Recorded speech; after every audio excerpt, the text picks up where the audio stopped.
हेमन्त चौलाल चाहिँ दोलखा कुन कुन संस्था?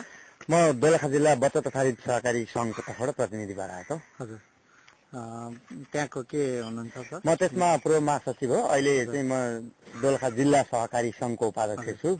अनि त्यहाँको जनसचेतन बचत तथा ऋण सहकारी संस्थाको सञ्चालक छु। अरू केही संस्थाहरूमा पनि छु। अनि कस्तो छ यहाँको संस्थाको स्थिति अहिले? हाम्रो सहकारी संस्थाको स्थितिको कुरा गर्ने भने हाम्रो चाहिँ यो समुदायमा आधारित बचत तथा ऋण सहकारी संस्थाहरू मध्ये नमुना मानिएको संस्था हो जनसचेतन भन्ने।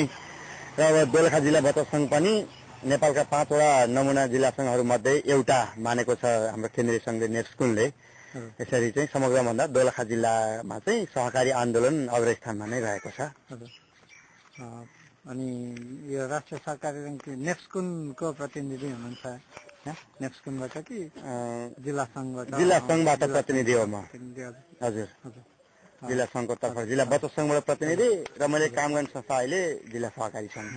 यो अनि आजको साधारण सभा कस्तो रह्यो यहाँको विचारमा?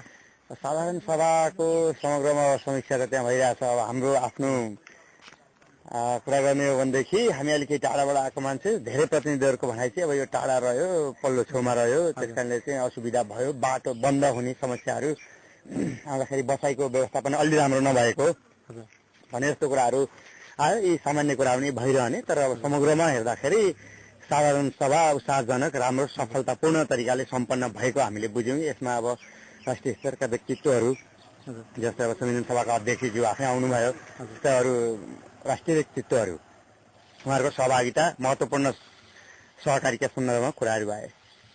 त्यही हिसाबले यसलाई मैले उपलब्धिमूलक माने। यहाँको फोन नम्बर पनि भनिदिनुहोस् न। मेरो 9744 034 024 हेमन्त चौलागाई जिल्ला सहकारी सङ्घको उपाध्यक्ष दोलखा।